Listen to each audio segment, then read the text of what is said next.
reached Shawn Hines.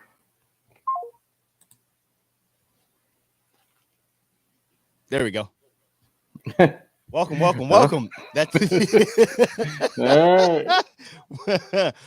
welcome. All good Sunday football morning. Thank you for waking up to the pregame. I'm your boy Shawn Xavier alongside the storyteller, and this is the Hot Seat Podcast presents Football Talk, where we discuss all things football, unfiltered, of course. Thank you for joining us wherever you may be joining us from, whether it's from Facebook, our YouTube channel, Twitch TV. We're streaming live, so grab your coffee, grab your mimosas, grab whatever you got or whatever you got, and let's have some fun this morning, man. How you doing, my man? How we doing? I'm good, man. I'm good. Ready. Yeah, look, that early that first wake up, I had a planned transition in my mind, and it all kind of got fumbled right then at the moment there. So I didn't get the continuation music going on. Okay, there we go. Yeah. I feel like there we go. Yeah, I was like, wait a minute, bro. I'm still backstage. Oh man, it's gonna be a great week of football. We had a great weekend of college football for most of us. But before that, man, how was your Saturday, brother? How was your Saturday? Saturday was good, man. Sat back, I know it's about football and everything else like that, but me and the missus after the Michigan game and said, let's just go out on a quick date. Okay, ran over to the winery real quick. They had a father and son duo sitting back playing instrumental versions of popular music that we know while sitting back and sipping the wine. And then they had like this pizza joint pull up with the actual kind of cement oven thing pulled behind it. Throwing those joints in there, had the margarita pizza, kept it light. It was a good time, man. It was a good time. You just got to get out sometimes. I like it. We did something similar yesterday. We ran some errands, and then we ended up going into like around Kingsville, Maryland. Really, really nice area, man. And end up stopping at one of her favorite stores, that being Dollar Tree. She loves the store, and it was like we were walking around, just find little knickknacks, whatever. And then we went and had some Mexican food, man. When I was down in the 7-5, I was always at Plaza Azteca and other places now, so I hardly ever go to that stuff up here. And a little solid spot. I walked in, I had all the familiar doodads and sounds and everything else. So yeah, it was fun. Then came back and watched some football and watched my disappointing Hurricanes and that's pretty much how my day went. So let's not even delay it any longer. Let's go. College football weekend. I have. Are we just gonna start with our teams? Go ahead, you start with yours. I said it last week, and I hope I'm coming through good for everybody. I said it. Well, I said it last week. It's easy to front run when you playing against teams like a Bethune-Cookman. And good day. One before I go any further, good day to my man Kaleo, my man from We Are Something Else podcast, religiously tapping in with us. I appreciate you locking in, my brother. The chat is live, folks, interactive, so come on in. And then I will be posting up the fan line, as well. It's week 3. So, we're going to see we can get some folks to call in as well. But yeah, man, I said it's easy to front run when you're playing against teams that you're supposed to beat. Bethune-Cookman, that they beat, and then I forgot the other squad they beat the week 1 of the season. But then they go out and they lay an egg against Texas A&M. And then yesterday they go play Middle Tennessee State. And don't look at the score. Miami was getting embarrassed at home. And Middle Tennessee State University. Yeah, got that. And I ain't gonna lie, man. Like, everybody wants them. I want them to be back too, but I know they'll never get back to those 2000 Miami Hurricanes squad. They won't. They won't get back to that. But man, Cristobal, and and it's crazy. They got a lot of everybody from Ed Reed to to what's his face, the tight end, I mean the defensive end, Jason Taylor. Those guys have been on there. I don't know if they're assistant coaches. I think they are like either they're consultants, assistant coaches down there, mentor man. or something. Yeah, man. I don't know. If the message ain't hitting home, but yeah, Miami, they're gonna drop out of the top 25, man. They went in yesterday, after dropping down from 13-14, and yikes, they got beat by a Middle Tennessee State team. And Yeah. I posted up the 99-yard touchdown. It was like from the goal line from Middle Tennessee State, and he just pretty much blew the doors off the corner. I don't know what the hell the safety was doing. And what's even more disturbing is even the fans don't believe in it. It's lovely in Miami. I know there's a lot of things to do in Miami, but even you look at the stadium don't even look packed on most Sundays. And now we still got to play Clemson, and we still got to play, these other squads next to the end of the year. It ain't looking good, bro. It ain't looking good. Oh God, Jesus Christ! Go ahead, man. Because but see, the thing is, and I'll touch on Miami real quick. The first part of coaching and being, administrative wise within college, they always tell you is one thing and one thing only, and that's scouting. That's pulling in the draft. Right. Players from high school and pulling them in. And the thing with Miami is, and you can back me up on this, for years, they've been getting killed by the other Florida teams. Yeah. As far as getting their people within Florida to come there. Right. They never used to have a problem with that. Yep. When you can't, it's one thing not to be able to pull, say, the number 3 receiver out of, say, California to come over to Florida. It's another thing when you got somebody that probably grew up being a fan, or one of these old players' sons that used to play on the team, and they don't even come. Right. That's a problem. So, and you're in a state where, bro, with Miami, you got what? Florida State. Hell, they got Florida and Florida A&M. I'm about to say they're probably losing it to FAMU. Yeah, man, it's tough, man. It's tough, and see, they're one of those teams that, no, I'm not a fan of Miami, but I am a fan of the history and the culture. And there's some teams you just want to see at least do well, be known, like known teams. Like USC ain't supposed to be how they were the last couple of years. You're supposed to hear about them every single year. I'm sick of hearing about the same exact teams every single year. You'll see my comment on that when we get to Michigan. But yeah, the same teams every single year. And Miami's supposed to be a team that's supposed to be talked about, man. Not in the way that they're being talked about right now. Now, you can blow a game. Right. Remember, I mean, I'm a Michigan fan, Appalachian State. I mean, and I don't even know if we can call that a blown game anymore, because ever since that game, they've been legit. So, maybe we just didn't know. Maybe they just needed the opportunity. True. But, that was, if it was just one game, it'd be one thing. This has been years, bro. I remember a couple of years ago when y'all pulled out the turnover chains and everything, trying to bring those back out, and it was like, no. Yeah. Put those things back up. Yeah, they Bethune-Cookman 70-13, and then Southern Miss they beat 30-7. Mm-hmm. Okay, they scored 9 points against Texas A&M, a Texas A&M team that just got embarrassed by said Appalachian State. Here's the difference, though. If Miami was playing Appalachian State, I would take Appalachian State in that game, because Appalachian State has an identity. They know who they are. I still feel like Miami don't know who they are. I know who they're trying to be, but they're one of those teams that, when we go into our NFL side, that are still hanging on to past legacy.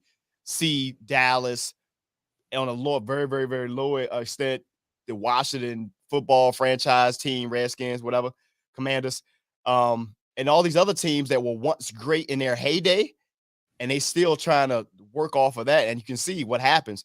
But, Dallas is a whole nother different brand. But then now, Miami now has Carolina coming up, who put up crazy amount of points with said Appalachian State team.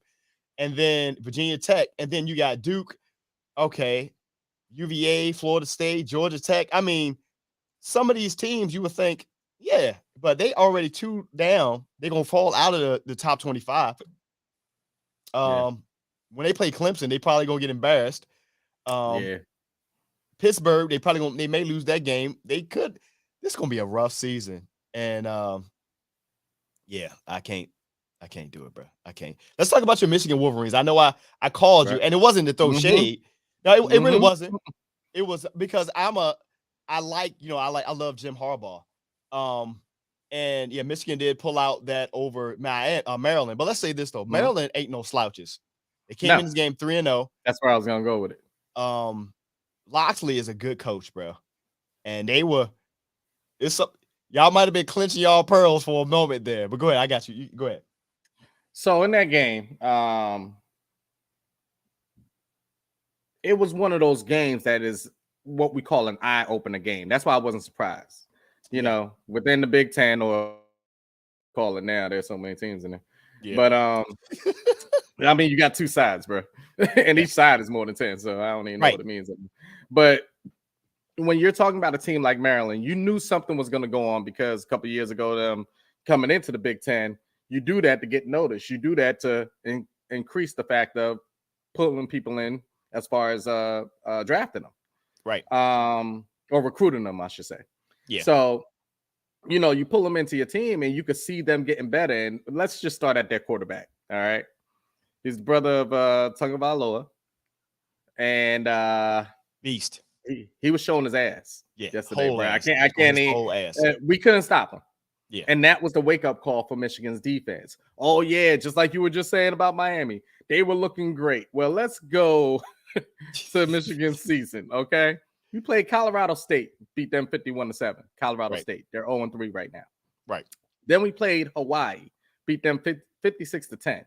They're 1-3 right now. And they travel from Hawaii, so that's all you need to know. Right. That's long ass. That's long ass. Michigan. Then we played UConn, beat them 59-0. They're 1-3. Do you see a pattern here? Then we go into the game yesterday, Big Ten conference. We played Maryland, who came into the game 3-0. That's the wake-up call.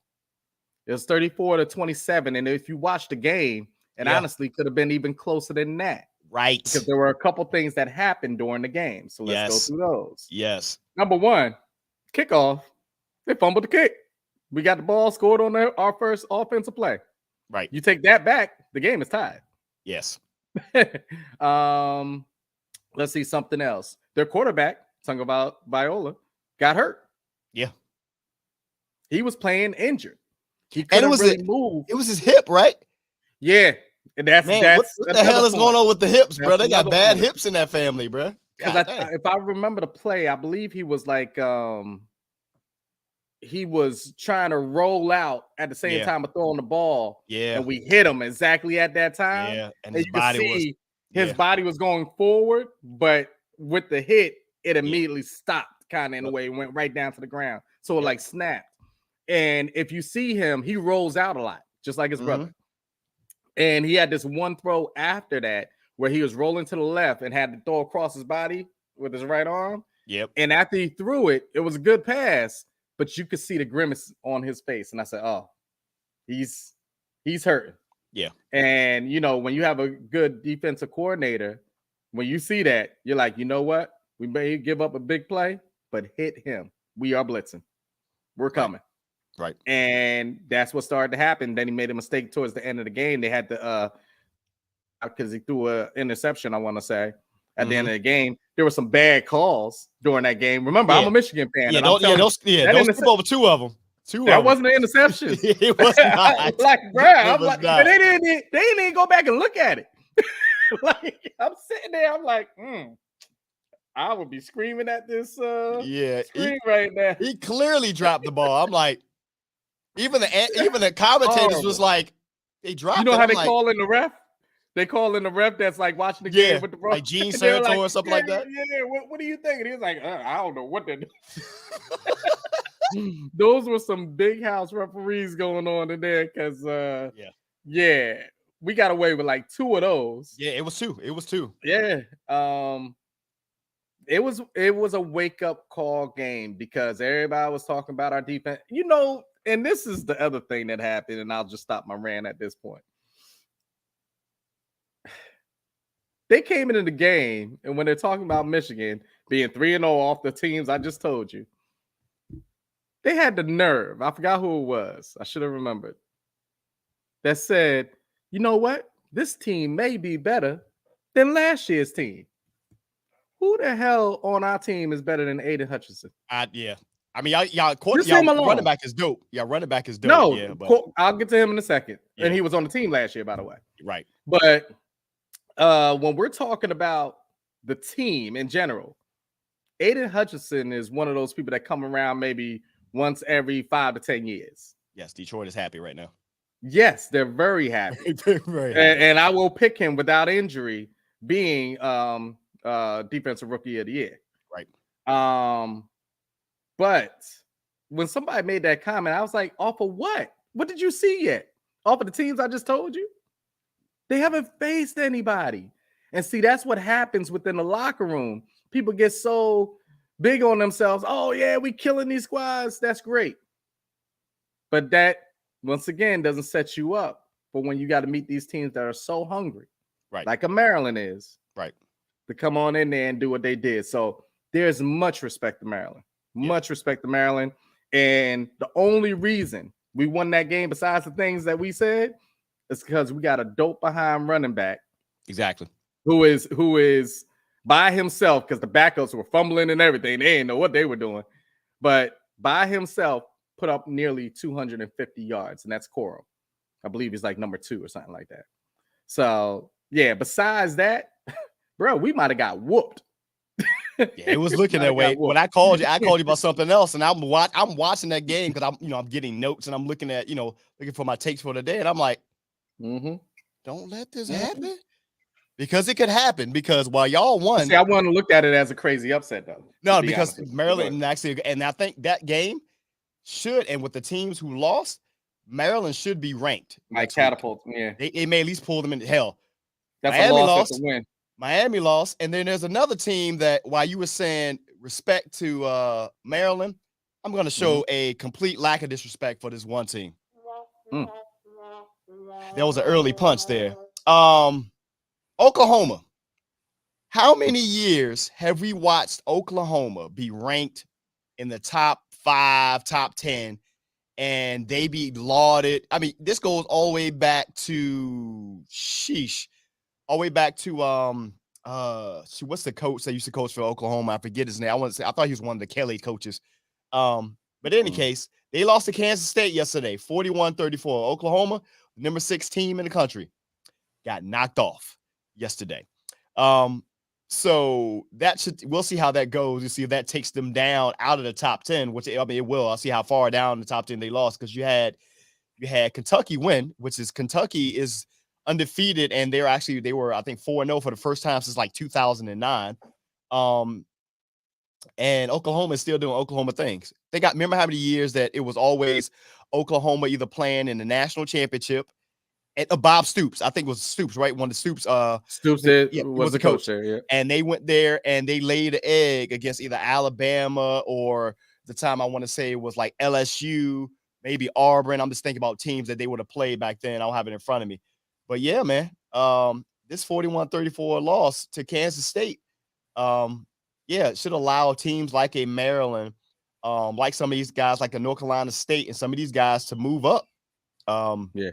And you had another team that actually got who I don't know what to make of that game. I don't know if you watched any of that Texas A&M Arkansas game. Man, first of all, the kicker didn't have the leg or the accuracy. He kicked the ball, and then the ball hit the top of the goalpost, not the side, the top of the goalpost, and that would have gave them the lead. And Arkansas ended up losing it to Texas A&M, and then Texas ended up falling to is that Texas Tech University? They lost to them 37-34. So there was a lot of moving yesterday. Florida ended up losing in Tennessee, 38-33. And Clemson, of course, they knocked off Wake Forest, number 21 team. It was interesting day, man. Baylor skeeted out their game. Right, you heard what I said. Mm-hmm. BYU and them there. So it was interesting to watch yesterday. But I think my biggest the three games that I paid attention to the most was, of course, Miami, was the Michigan game, and then I was watching back and forth in between watching some of those other games, that Oklahoma game and stuff like that. Um, it was a tough weekend for some coaches, to say the least. Yeah. And of course, thank you guys for watching us. Thank you for waking up to the pregame. The Hot Seat Podcast presents Football Talk. But there were some other things that happened in college football. One that I've been waiting to talk about. And before I do that, let's go back. No, I do this first, and then we'll end on a high note. We'll end on high when we do that. So, if you hadn't paid attention, you may have saw a story that came about, and they didn't get a lot of news. And for mind you, this team actually lost to Utah yesterday, 34-13. So even with the coach being fired like he was, Mm-hmm. he was still out. Welcome, Earl. And that was one. There we go. That was one Herm Edwards being ousted at Arizona State University. Coaches get fired all the time. They started off 1-2 this season. They actually have a current NCAA investigation for some recruiting violations and such. They go all the way back to the pandemic. But it's the way that he was fired. So if you look, man, apparently there was people on his own staff. Who you talking about, Herm? Yeah, there were allegedly and leaking information to opposing teams to further and assist in the ousting of one Herm Edwards. I didn't have the sound bite. I didn't want to get in no trouble by using it, but he said you play to win the game is what he said when he was coaching for the New York Jets. But this ain't it, bro. Like, this ain't it. He was getting paid a hefty amount, about $3.5 million each year. From reading more than report, he delegated a lot to his coordinators, so much so that his offensive coordinator was considered the de facto head coach, whatever that means. It was said that Herm was kind of out of touch with some of the NCAA bylaws, such. But in his time, he's a 26-20 coach. So he's above 500. They went to a bowl win. And to be honest, when's the last time Arizona State was on anybody's radar? That's what I was about to say. Right. The only reason you talking about him is because he was there. Right. But he was fired he was practically fired last week on the field after the game. And the stuff that came out about people leaking information, even to over to the head coach for BYU, Kalani, whatever his last name is, was in on it allegedly to get him fired. And then they lost yesterday. So even with Herm not even being there, they still lost. Got their ass whooped. What's your take, man? Like, what's your take, bro? Like, it's gonna be another story, which I guarantee we lead into that should be huge, but it's gonna be swept underneath the rug. Right. How you get fired and then through investigation find out that you're fired because the people that are on the staff was leaking information for you to lose games. Right. I mean, it's pretty simple right there.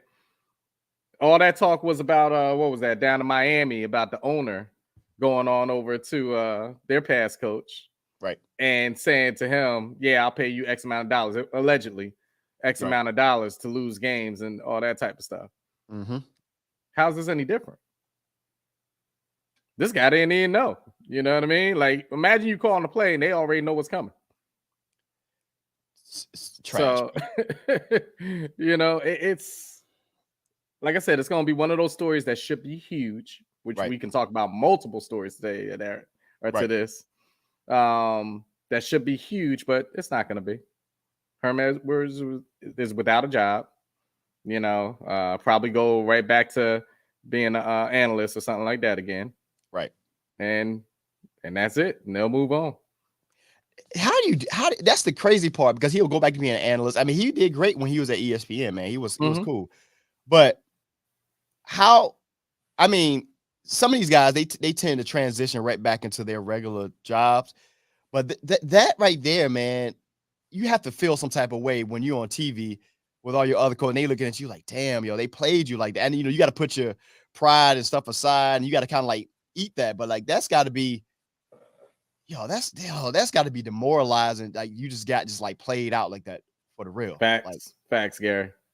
Yeah, it's what you got, man. Yeah. Yep. Yeah. Yeah. I mean, it's horrible. Why don't they go after those staffers that they're talking about and have them pay back their whole salaries from being there? Right. But I also guess too, like they probably did that because I think collectively they all wanted him out of here. I mean, it's messed up. Well, they definitely wanted him out. Yeah, they did. They absolutely did. So much so that they had some of their top recruits and stuff actually transfer out of there last year. Quarterback, so it was but that's not saying it was Herm, but a lot of that was also under the fact that they were under the guise of the NCAA and that investigation.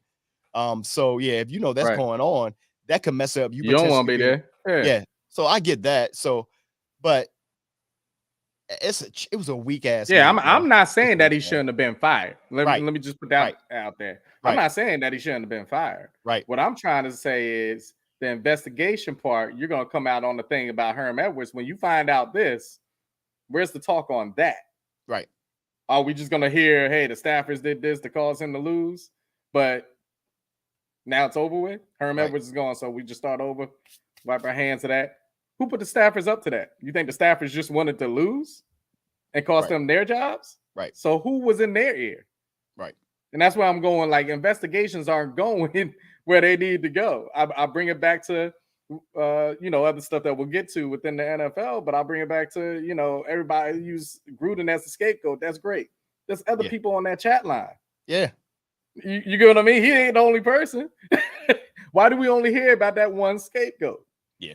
And that's what blows my mind. Yeah, Herm Edwards, it was a bad situation. But I also felt like how the manner in which they got rid of him was foul. Like, they did that right after the game.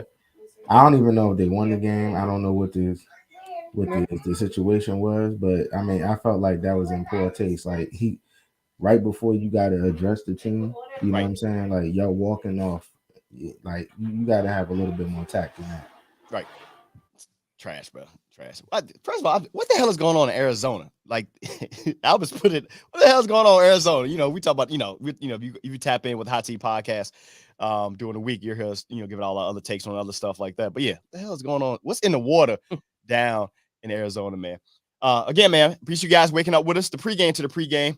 It's your boy Shawn Xavier, the storyteller Earl. This is Hot Tea Podcast presents Football Talk, streaming live across Facebook, Twitch TV, and our YouTube channel. Make sure you tap in. Wake up, wake up, wake up. Thank you for joining with us this morning. So let's go from that side to, let's go some on a lighter note. We were talking about some of the scores from the college football weekend, and we had a team out there who actually, they're quietly a really, really good squad, bro. Out there is at Penn State. They beat Central Michigan 33-14. And I was looking, man, I didn't get to watch the game, but I was trying to see the stat line for one of their players because I thought it would have been pretty, and not this guy, the musician Chet Powers, but this guy, Chad Powers. And I was trying to see, man, if he was actually on the squad. He didn't get in yesterday. Yeah, man. I was trying to see if he got to play at all. And if you guys don't know what we're talking about, man, Chad Powers, if you watch anything on ESPN and social media, stuff like that, man, Chad Powers is none other than the future Hall of Famer Eli Manning of the Super Bowl winning, two-time Super Bowl winning champion in his time, New York Giants, who pulled up on the Penn State University tryout day in disguise, as you can see. Earl, tell me you saw that. Tell me you seen it. Yeah, I saw the whole thing. I mean, I don't know why they didn't realize that was him in the first place, but I think a couple of them did, but some of them didn't, bro. Like you got to go Yeah. watch it, man. It's part of his Eli's places, and if you guys familiar, Peyton did his as well. And these brothers, man, the Manning brothers, man, are Dude, hilarious. their Always, bro. entertainment level. It's hilarious. You want to talk Bruh. life after your main profession, your main career?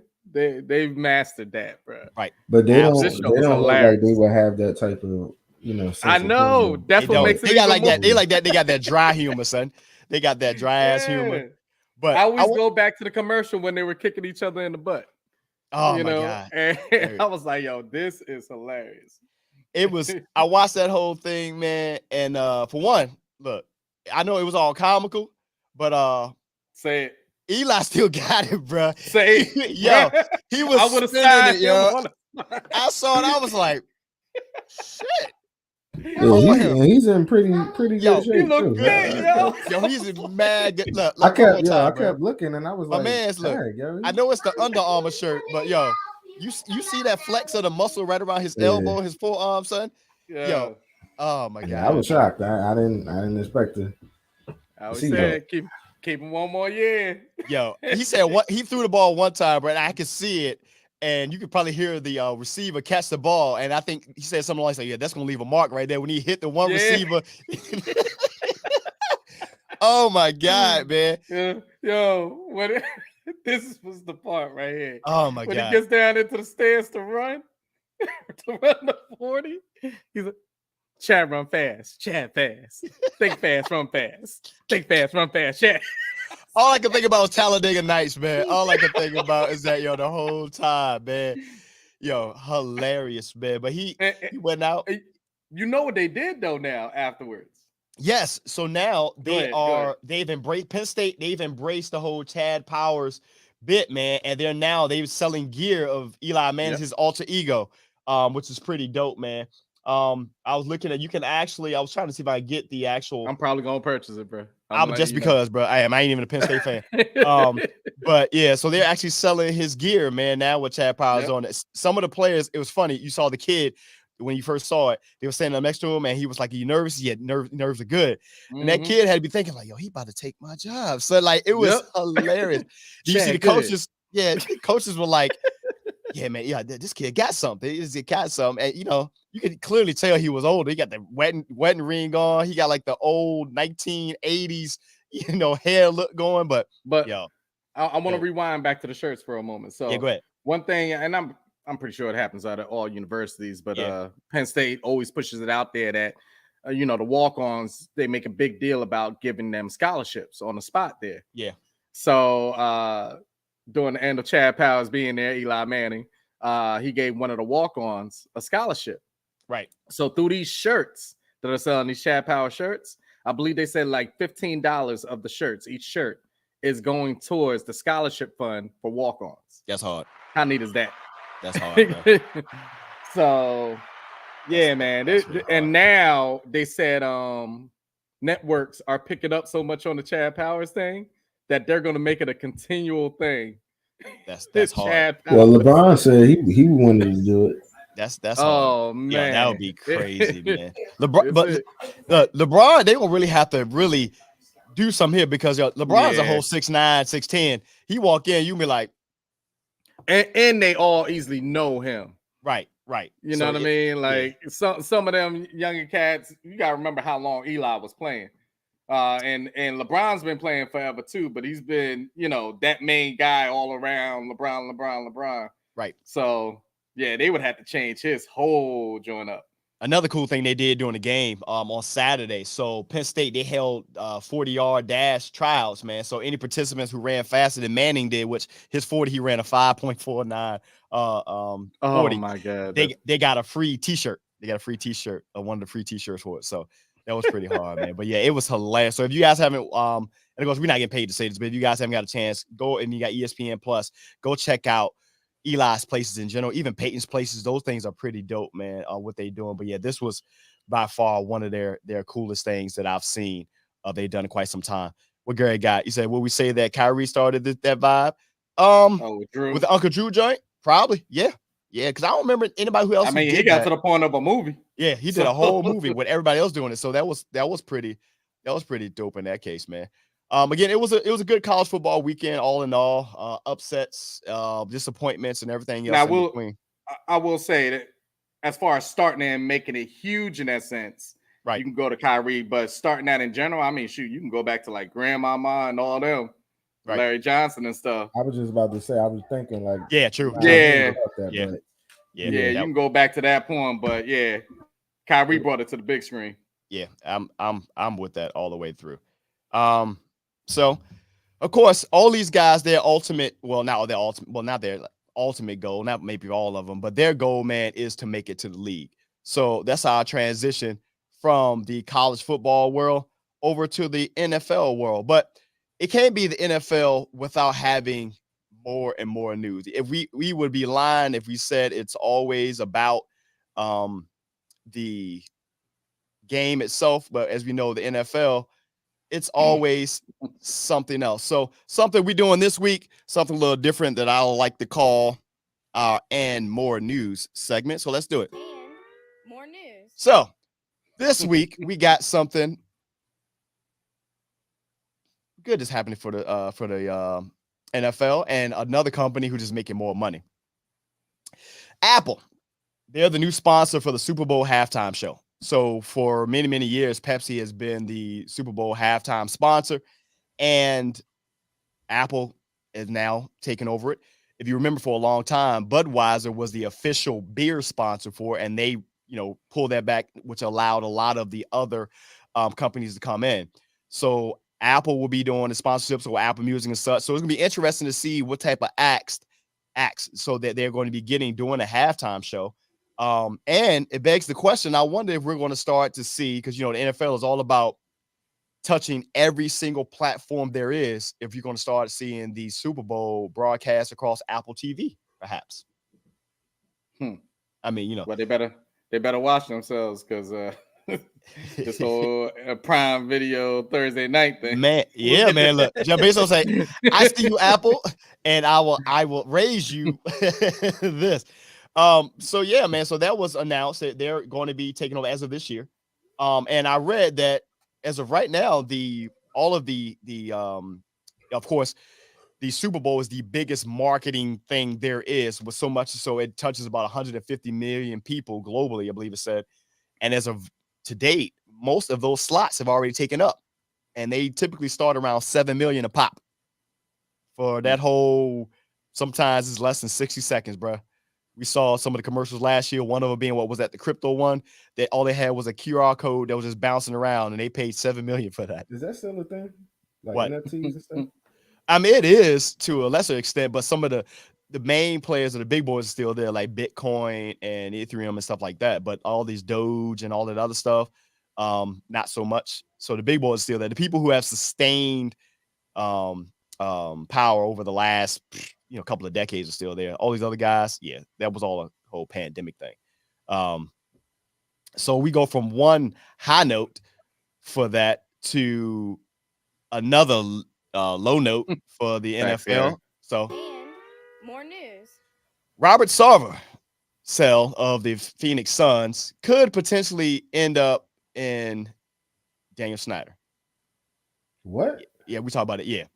So if you guys didn't notice, man, so the Washington Commanders, the government, the Congress Oversight Committee and whatnot, and the NFL, they're back. If you guys didn't know, they're back to investigating the misconduct and sexual harassment stuff and all that other stuff going on in Washington, and Daniel Snyder specifically.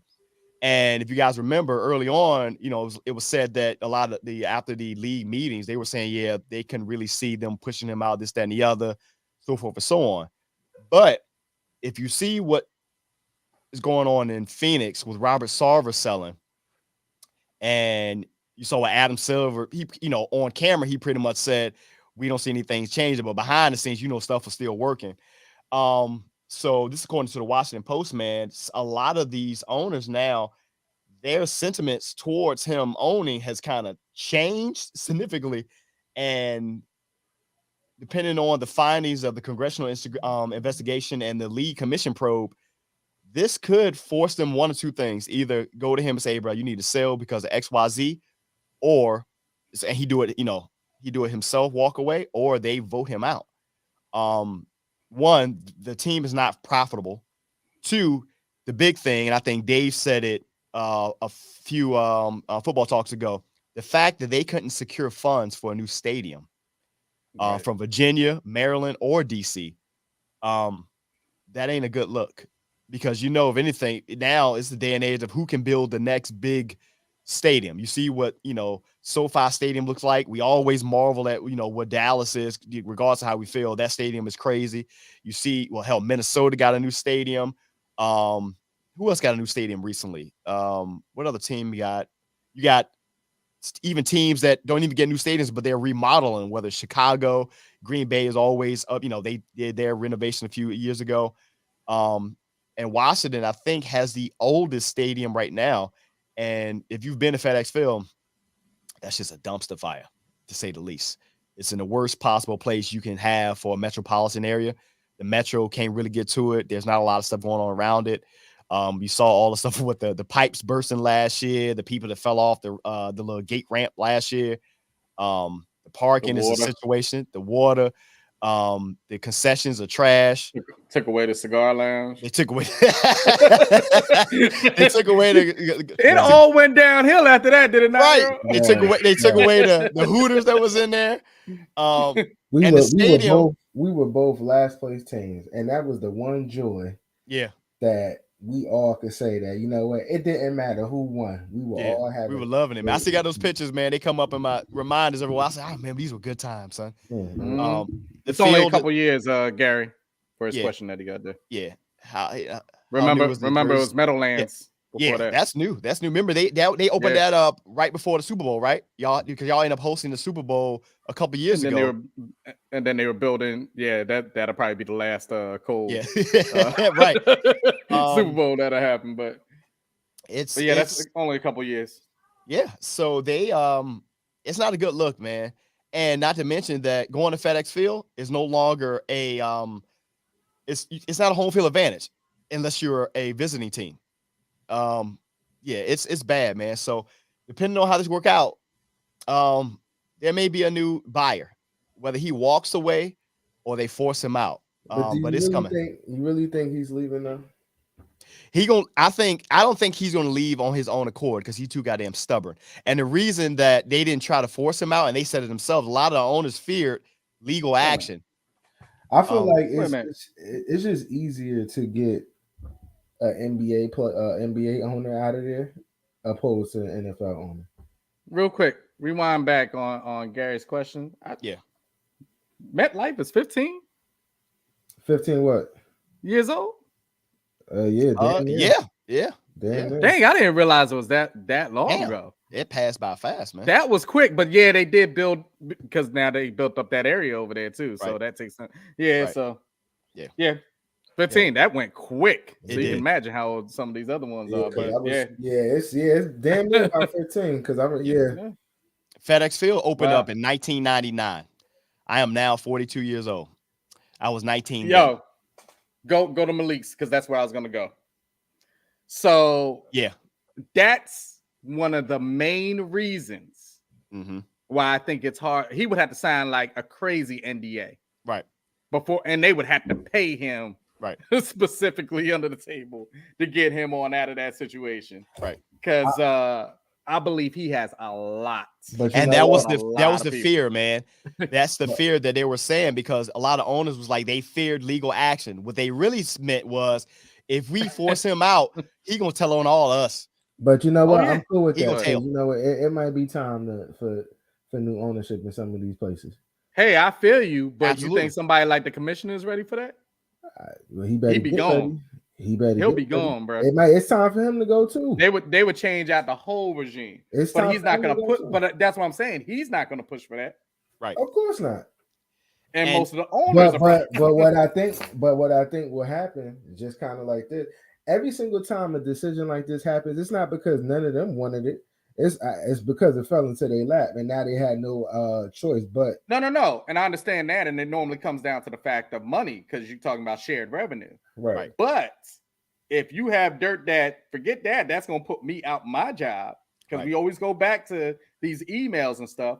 Who is Gruden having a conversation with? No, I get that, but what I'm saying is, And he knows. even if it may be a situation where, like, you know what, even though I have dirt on other owners, the what got me here, it wasn't even the fact that the other owners did it. It was just like, yo, some emails or something got leaked, and that was public notice. So now I have to deal with this. Now it's up to like Snyder if he wanted to get up here, depending on the type of individual he is. Snyder don't care about nothing. Even if he got dirt money on other people and he got caught, will he throw other people under the bus, even though they may not have nothing to do with leaking this? Right. Like that's more on the type of individual he is. Snyder's all about money and power. And right now he's losing money, so it's all about power and pride. Yeah, and that's really it because I don't think you would think for most billionaires, the only way you can talk to them is if you're talking money. So you would think that, man, he's losing so much money in Washington, he's got to sell. He don't care. He ain't losing that much money. He's not losing that much money because he's still hanging on for dear life. And the fact that he can't get this new stadium, the only thing that will affect them, really, to be honest, is that really you start that TV money. That TV money affects them because even with the fans not showing up, that still ain't affecting them. Shit, we ain't been showing up to that stadium consistently for like 10 years. It's the other people's fans that show up. We know later. This weekend, the Philadelphia Eagles is probably going to cause FedEx Field to have a goddamn sold out game because they're going to come there to boo Carson Wentz. That's why. Their coach actually got a banner up in Philly right now, just outside of the link that has like hashtag, it says something along the lines of like hashtag flood FedEx or something along the line. And they're imploring everybody to come down from Philly to go because Washington is selling single game tickets. Now, if you guys know the history of the Washington franchise, for the longest time, that season ticket list was like you couldn't get on it for years until you could. And now you can buy single game tickets, which already lets you know that there's a problem if you can get a single game ticket. Now they're gonna hit you in the head for $150 parking because they trying to make money out of you. Dave and I know about that shit. But yeah, the fact that you can get a single game ticket for less than $80 to a professional football game against one of your heated quote unquote rivals, lets you all you need to know. And I'll say this much: back when the Arizona Cardinals were in the NFC East, I went to a Washington Redskin Arizona Cardinal game out in Arizona. Bro, I was literally able to walk up to the turnstile and get a ticket then. But the Cardinals then were trash. This is a long time ago. Long. This is before Kurt Warner. It's damn near like that in Washington now, bro. It's damn near like that. You know what I'm saying? Scalpers out there, they giving tickets away, bro. They giving tickets away. Yep. He not probably. Yep. I'm not sharing with the other. He can. That too. Yeah. He has so many stories on him, bro. It really is. It's a shitty situation, man. But what makes it even crazier is the fact that where he's positioned. I think if he was in another market, it'd be easier. We got Daniel Snyder rubs elbows with a lot of these congressional government type folks. So he has the backing of them, and we already know that they into some ill shit. So that kind of shields him from a lot of stuff as well. You know what I'm saying? You already see Republicans now like, we should have nothing to do. This is a NFL matter. Why are we spending quote unquote taxpayers' money to, bring him or question him? The same way y'all sending taxpayers' money to Mississippi so a former NFL guy can steal it. All right, that's all I got on that. Well, you know what? Time out. Let's speak on that for a second. If this is football talk, right?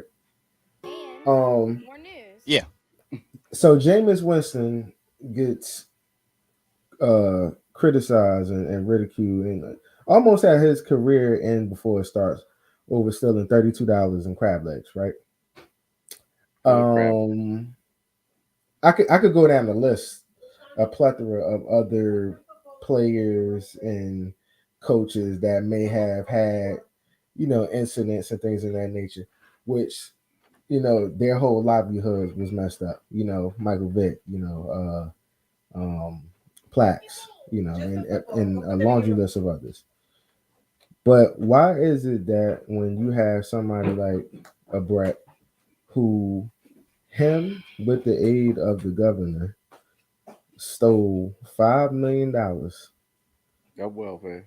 of welfare money from that state to help build a billion, well, to help build what was it, a volleyball Volleyball. stadium? Volleyball, yeah. A Yep. volleyball stadium For his daughter, basically. for his daughter to a school who was worth billions. He himself is worth over 100 million. My question is, why isn't this getting the same coverage, and why doesn't he get the same backlash? You just had, and I hate to switch it, but you just had a basketball coach from the Celtics, and granted, we don't know the whole story, but let's just we keep it to what we know is that he cheated and that he's suspended for the whole season, right? That's bad, right? But this man stole money from a welfare system, from people who need it, to build a stadium, a volleyball stadium at that, at Yep. USC. So I believe this Brett is, is with 2 T's, bro. yeah, you're right. He don't Good, deserve though. this. He don't deserve 2 T's. He don't deserve them 2 T's. Fuck him. Do we like what? This is Here's my take. Here's my take on that, Earl. To be fair, and that's a horrible way to put it. He's not going to get the same level of coverage as these other ones because he's not an active player. The reason, and it's doesn't matter. I get, now I got it. I got you there. But I will say this though, he's not going to get the same amount of coverage because one, because he's white.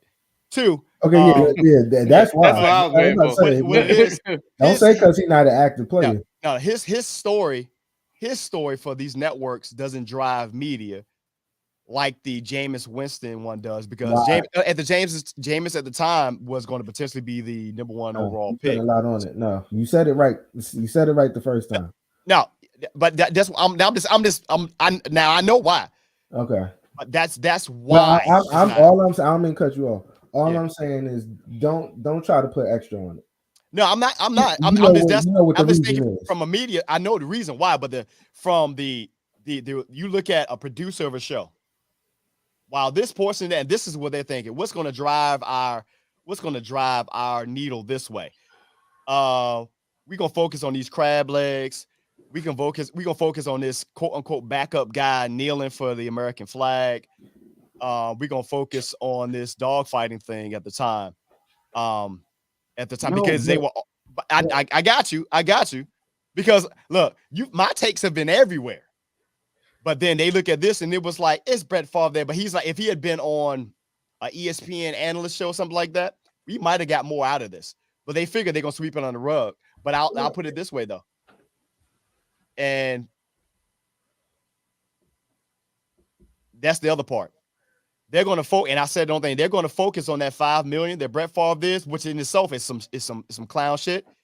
There's another $72 million out there that also got misappropriated as well. I just want to be more direct real quick. Yeah. It's because of what you first said. Thank you. And that first thing is going to expand to lead them back to money too. Right. Because when you go on to that side and being a legend per se, in that sense, and then you try to bring that person down, then also money is on the line as far as funding for those places. So they're like, we ain't even touching it. Yep. We may get a little bit of a backlash for a couple weeks over here. Right. But over here, oh no, we're gonna lose funding. Yep. We might shut down because of that one thing. But stuff like that need to be put on the forefront. Yeah. You know what I'm saying? Like, absolutely. Yeah, they absolutely, yeah, because he's white, so they're gonna protect him. You know what I'm saying? Yeah. But it goes down to what we were just saying, and that's on us. Right. It's not just a sports thing. We won't go. I won't go this deep with it. When I say on us, I'm saying in the sense of letting things go. Right. We don't hold people's feet to the fire. We'll talk about, and I'm not just talking sports for a moment. Anything that should affect us, period, is talked about for a couple weeks, for a month, and then we let that story die off. Right. That story's gone. So if I'm that company, I'm sitting back, not saying it's right. I'm that company. They're sitting back and going, I can have a backlash a little bit for a couple weeks, or we might get shut down if we But show this side of things. And it's wrong, but that's how they're sitting back thinking. but Yeah. I don't even That's how just they put that operate. on. Just that's not a us thing though, because like the media drives that. So the media gets And to dictate. who drives that though? Who drives Who No, the consumes the media, media? bro. But the media. What you mean? Who consumes? You talking Who about like? consumes it? We consume it. Yeah, but in terms of they drive the stories, and in terms of what gets like the notoriety. So Right. if they want to turn this Brett Favre situation into a thing, they have the power to do that. And how they're dying it out is by they're not putting exposure to it, but they can put an exposure to this brother and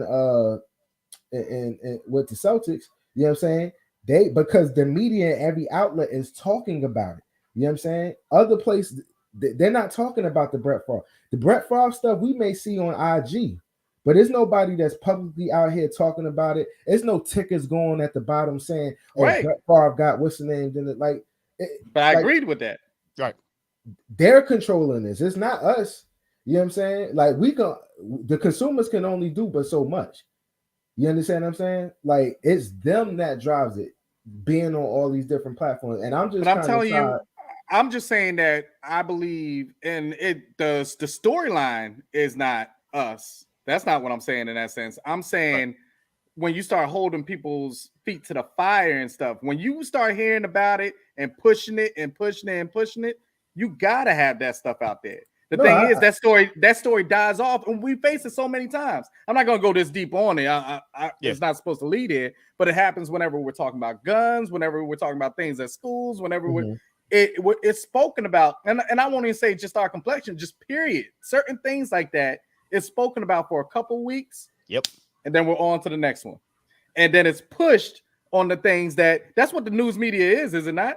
But It's my meant to thing- drive your mind in the way that they want you to be But driven. my thing And we is let like that go. that only happens with certain people. So like this thing with the Celtics, that's going to continue to go. Oh You know what yeah. I'm saying? Yeah. Even though that might be loaded, you know what I'm saying? Because we only know a certain amount of information. But But realize just even like on that this, sense, Earl, even on that sense, we weren't hearing nothing about the other side of that party until people's right. feet were held to the fire, and they was Right. like, "Oh, this is who it is." But even Oh, still, okay. are you still hearing stuff about it like to the same They didn't extent want as none it? of that. But They that's what I'm messed up saying. themselves. Yeah. But is it equal? Is that side getting the same Honestly, backlash as that whole situation right there, and that's on basketball talk, so we'll just keep it here for a second. Yeah. I'll just say this: certain things are personal things to me. Yeah. I don't even need to know that story. That's a him and his No, I stuff agree. conversation. Right. Like I shouldn't even know the information that I know. To be honest with you, I agree. To So, wrap this up and go ahead. to say what you both are saying, and to the news media part. Remember, everybody was real mad about Deshaun Watson. Remember, he's still in the league. Everybody, you would think half of these folks is ready to quit. He's out of sight, out of mind right now until week 13. And then week 13, all this going to get drummed back up. Who you said But they trying to Deshaun make that a Watson. worse situation. Yeah, Deshaun Watson. So like everybody was big mad. Really big mad. And that has completely died out. Like you don't hear nothing about that. They'll come back up. Yeah, it will. Yeah. Week 13. And then everybody will be like big mad again. There you go. Come back up. There you go. So, I told you it can't be the NFL without something else, man. Yeah. I'm just saying, that's just equal opportunity backlash. That's all I ask for. There we go. No, I hear you. I'm not protecting nobody. Like if you did it, you did it. I'm Own just- up to it. Equal opportunity backlash. I got you. So We'll see if that happens. Or right. Well, no, I know it ain't gonna happen. I'm just saying. That's what I'm saying. It would be nice. It would be nice. Yeah, I know where we at. So go thank you guys for tapping in with us, man. Here, this Hot Seat Podcast presents Football Talk. We're the pregame to the pregame, folks. And it can't be NFL with like and more news. Y'all ever had a toxic friend, like that toxic ass friend that? Yeah, Shawn. I guess so. I guess I am. He wears freaking Pumas. Jerry Jones. Is Jerry Jones Hey, that man, toxic? hey, man, friend? hey, Yeah. now. Nah, let me not disrespect Puma. Yeah. Puma got some stuff. So The real did you- toxic friend is Eric because he wear Under Armour. Ain't oh no my God! exception Stop to it! that. Stop it! So That shit is So disrespectful. did you guys see? Did you guys hear the comment? Now, first of all, we all know that Jerry Jones is the only owner, general manager, head coach, de facto, and everything else that has his own weekly show after every game. He do? Press conference every week. He has his own press conference, bro. Yeah. Did y'all hear? Did y'all hear the comments about about him and Russ? Russ and that. No, Eric just gave me. I believe that's for you, Earl. Yep, that's for you, Earl, right there. Did you see the conversation he was talking about Cooper Rush, him and Dak, and a potential quarterback controversy that he would gladly accept it when it's time for Dak to come back. If you hadn't noticed, we all, and you guys saw the clip, we all picked Dallas to get their asses beat last week, and we all lost because the Bengals are out there just not protecting Joe Burrow. He holds the ball. They not. They doing Bengals things pre Joe Burrow. Nah, they ain't Bengals. And Jerry Jones, loosely quoting, was like, absolutely, would I, warrant that that quarterback controversy, or if Cooper Rush was to come back and you were winning, you had to make a decision. Jerry's like, yeah, I'd love it. I thrive on that. That's the kind of way I think. Now, if you guys remember, or you really think about it, Dak Prescott was never supposed to be Dak Prescott. If you guys remember, Dak Prescott came to be because Tony Romo got hurt. Mm-hmm. Yep.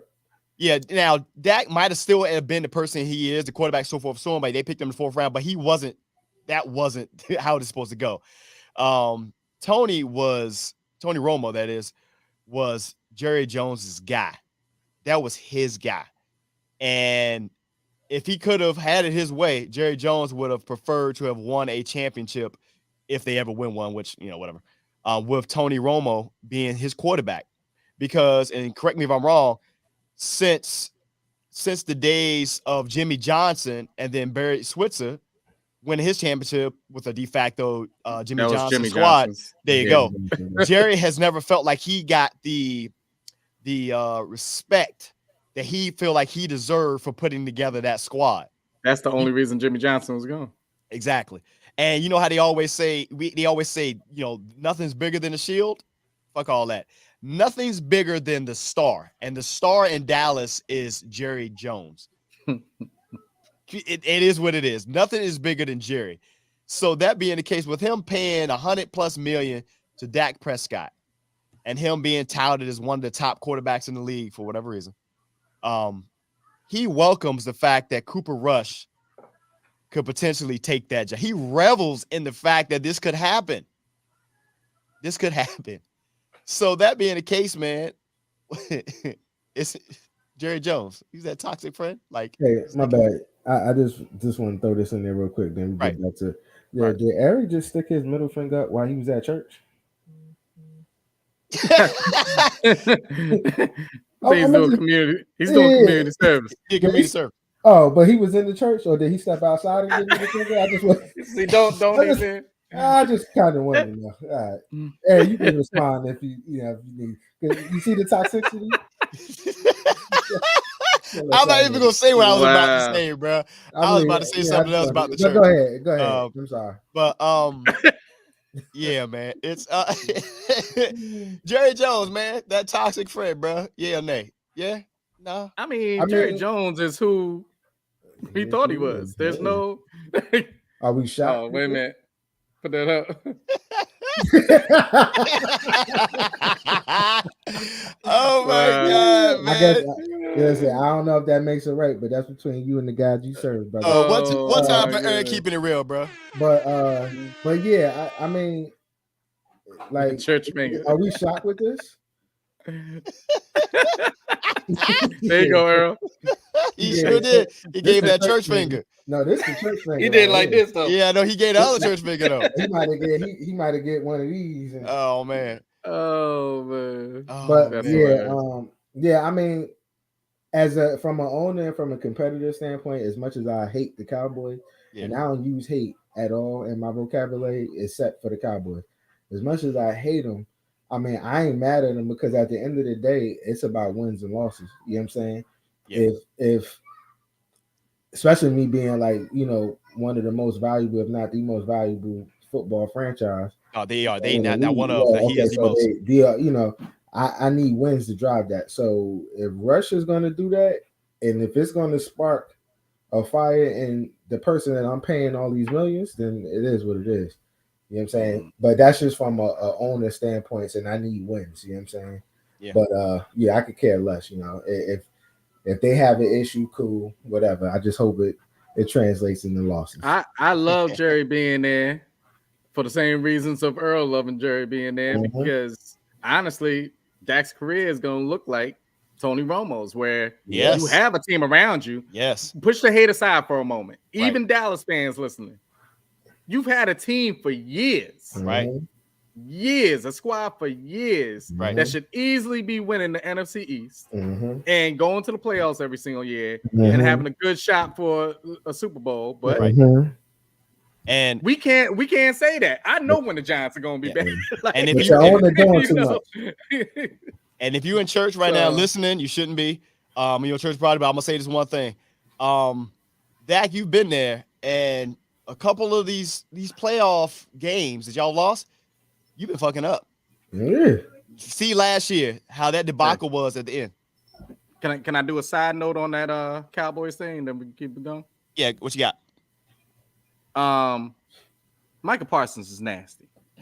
Let me just throw that out there. Nah, that man is nasty. Yes, but and I think we spoke about this offline, Shawn.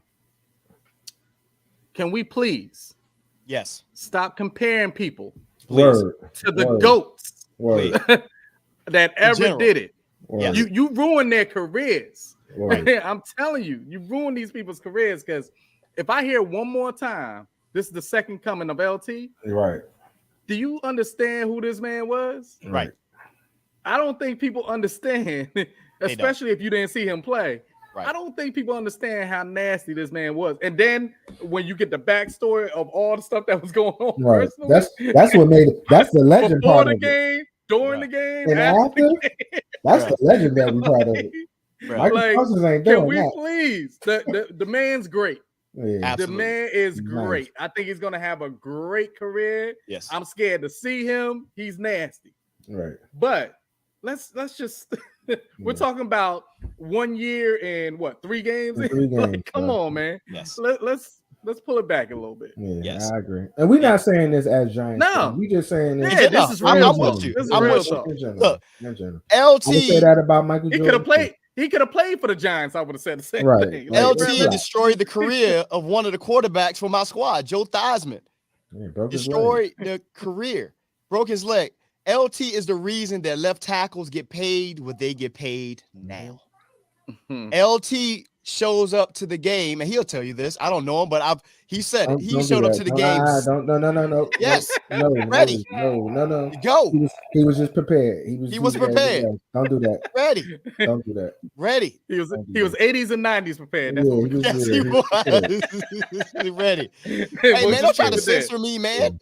Don't censor me. This is unfiltered conversation. Go for the Stephen A. Don't tell me. Don't tell me. Look, you on my show. You try to censor me. That ain't gonna happen. I will shut this whole shit down right now. Yeah, we're not doing that. We're not gonna do that. Now with LT, we're gonna have some respect for that. Man. On the real though, man. Yeah, stop. Not whether it's LT, whether it's Jerry Rice, whether it's Deion Sanders, Champ Bailey. Greats, man. Yeah, man. Like, don't lessen their careers one season by comparing these guys. You can compare numbers, but also understand, especially on the offensive side, they played differently back in the day when the defense could actually play defense. When receivers asked T.O. or asked these guys, like even a Randy Moss type, but he was fast as hell, but ask these other receivers who will let you know they were afraid to go across the middle of the field. Now they go across the middle because they don't fear nothing. Right. You know what I'm saying? Yeah. Like Mahomes have done it year after year, and he won a championship. Right. You can start your talks and things like that. Like, come on. 1 year. Right. Come on. Yeah, exactly. So I appreciate you guys, man. So you guys know what you came here for. It's football talk. It's unfiltered. It's the pregame for the pregame itself. I'm pretty sure there'll be other news that we could have covered. But before we go into our picks, one last one on there. Our Thursday night football recap. We all watched that struggle game between the Cleveland Browns and the Pittsburgh Steelers. It wasn't a struggle game. I was happy. Yeah, it wasn't a struggle game. It was a struggle game for me on the standpoint of both of these teams sorely miss their quarterback. No, I disagree. Not Pittsburgh, not Cleveland as much as Pittsburgh. Pittsburgh did. Right. Pittsburgh did. It was but what's the name was balling, bro? No, Jacoby Brissett, yes. He was balling. He absolutely was. Now I will say this though. That Cleveland Browns defense, y'all need to get together. Like yesterday. Like for as much as y'all get out there. What part of it though?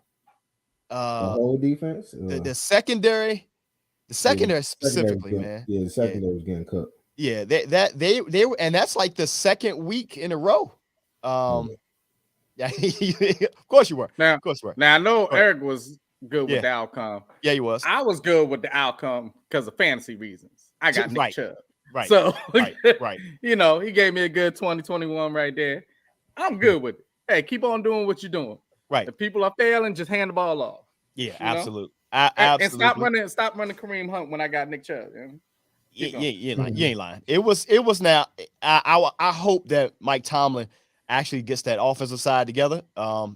Because whether it's the run game or consistent run game or the quarterback situation, put Pickett in, bro. Because I was about to say, let me ask you what's the countdown for Pickett? Man, it's got to be there. Oh, it's coming. Where's their bye week? Let me see.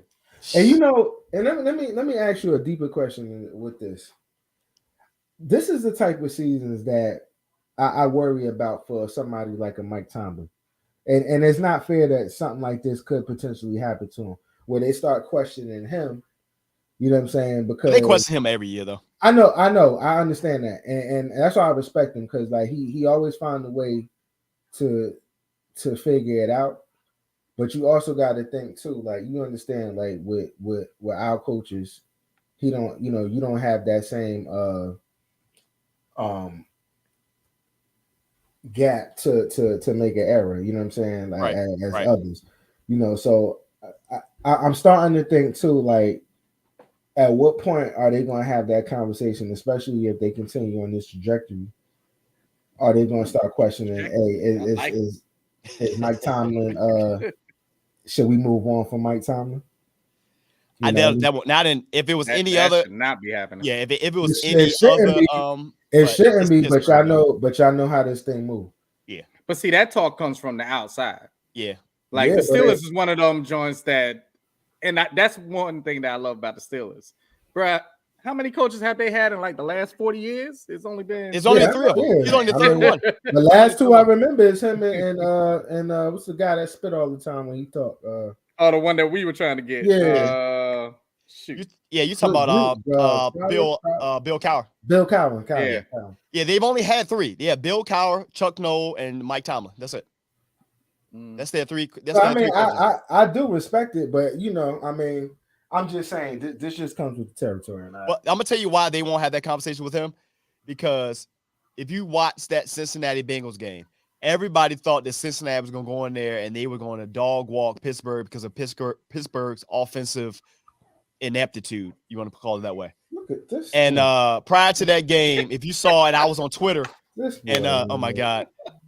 I was on Twitter, man, and I saw the video where Mike Tomlin, shout out to Hometown, because he's from the 7-5, and he had gave the squad all black Air Force Ones, and I put it on Twitter. And I got a lot of reback. I respect that too. And I was like, and I tweeted out, I was like, yo, Cincinnati apparently don't understand the significance of these black Air Force Ones. I'm about to say, because and they beat the shit out of Cincinnati, though. Now, people in shout out, I got some feedback from some people in Cincinnati. It was like, no, they understand the significance. Just the Bengals thought they had them one this week, and Pittsburgh was like, nah, bro. Listen.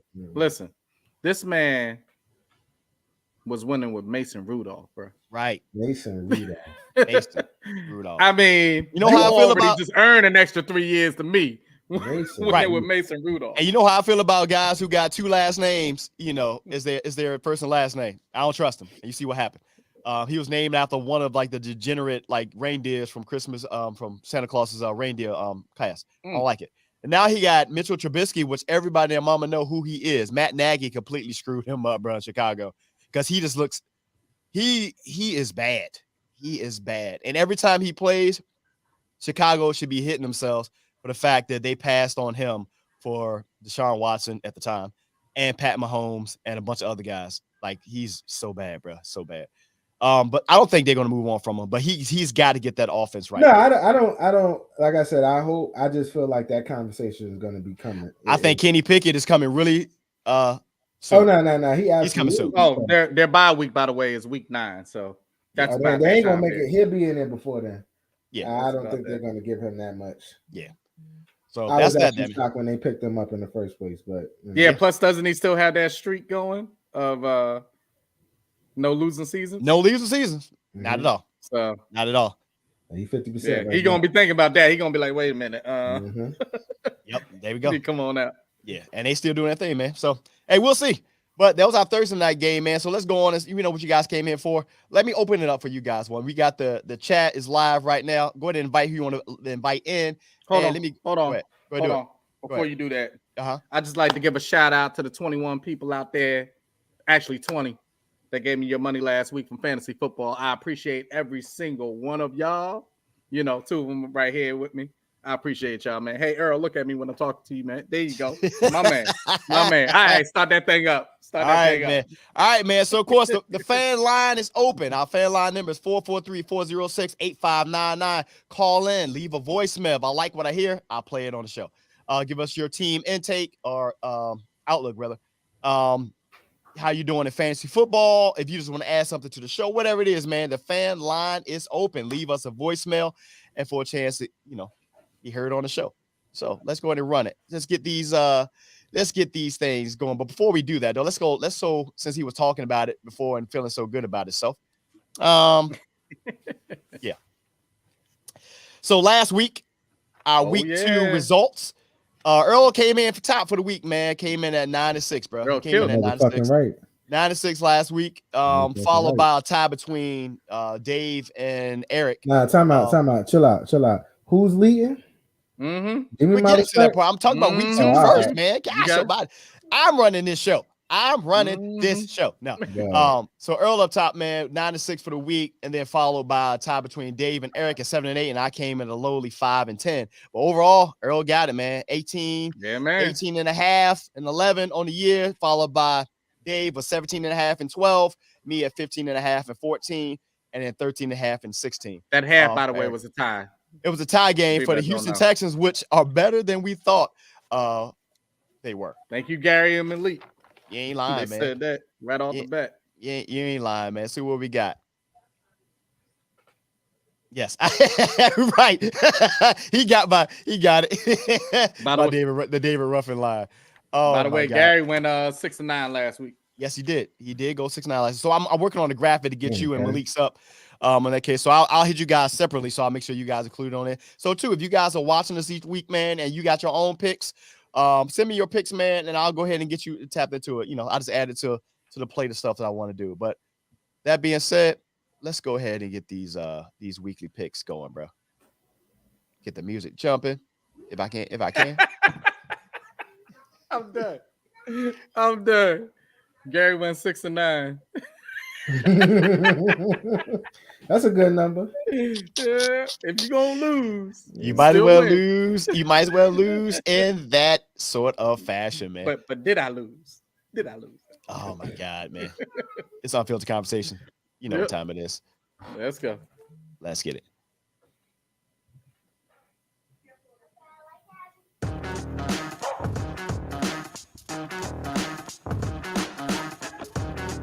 Saints at Panthers this week. New Orleans got in a fight last week with Marshawn, Marshawn Lattimore and Mike Williams against the Tampa Bay Buccaneers. Mike Evans, my bad.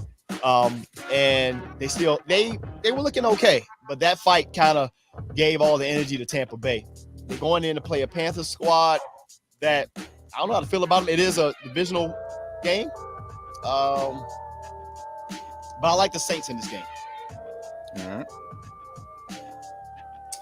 Going with the Saints. I don't believe in anything the Panthers got, especially Baker Mayfield. All right, it's going to be a clean sweep. Myself and Eric are going for the Saints. So it's Gary. I see you. Gary and Malik, make sure you guys send me your picks as well. Just text them right to me. Well, I'm tracking them as we go. All right, cool. Thanks. Malik, I'm sorry I didn't have your stuff from last week. Go ahead. Texans at Bears. Texans at Bears. Like I said, the Texans are better than we thought they were. They played these last two games pretty tough, man. Indy, and then last week, even though they did lose that game, they have been a tough out.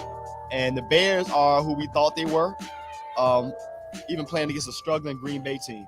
And they just got, I got the Texans this week. All right. Eric has the Texans. I got the Bears. I'm going with the Bears at home.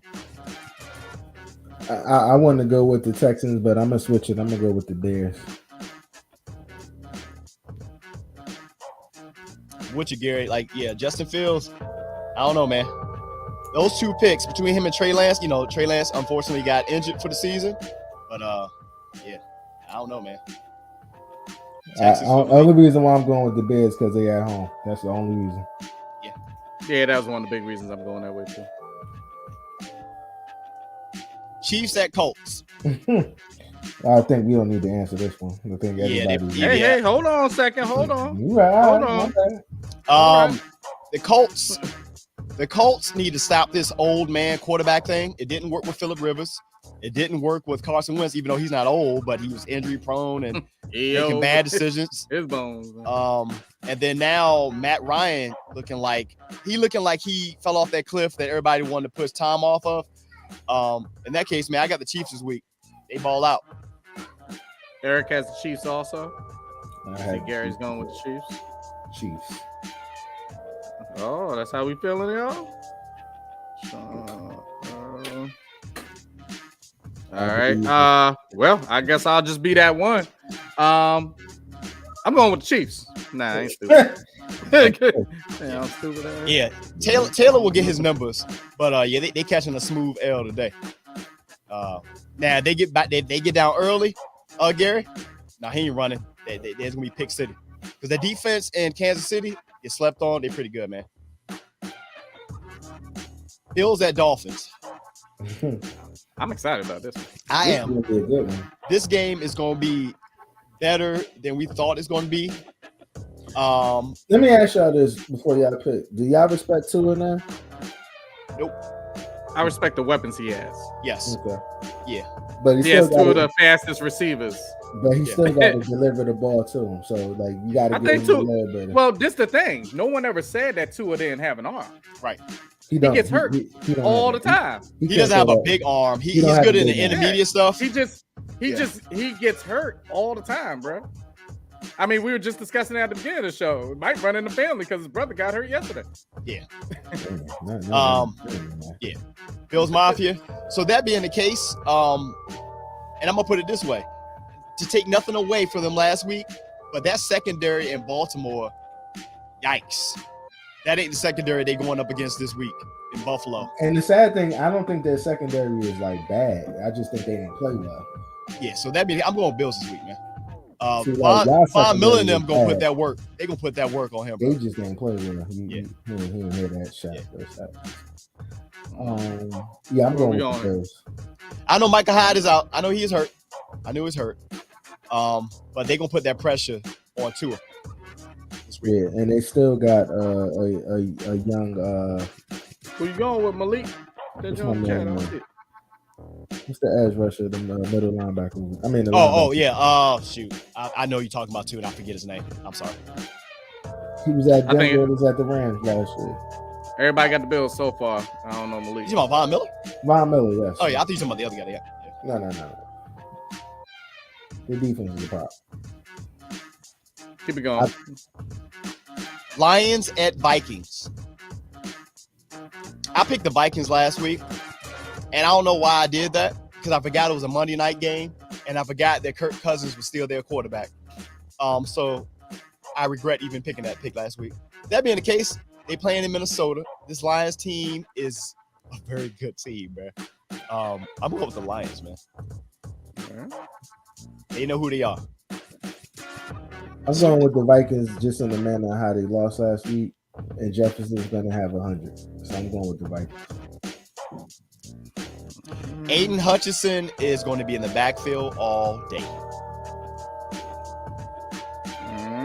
Hold on 1 second. Let me catch back up with Malik there. All right.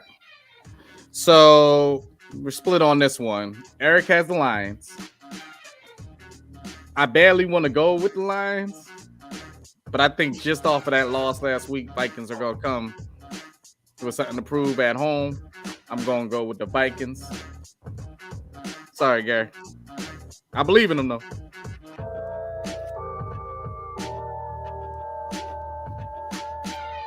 Here we go.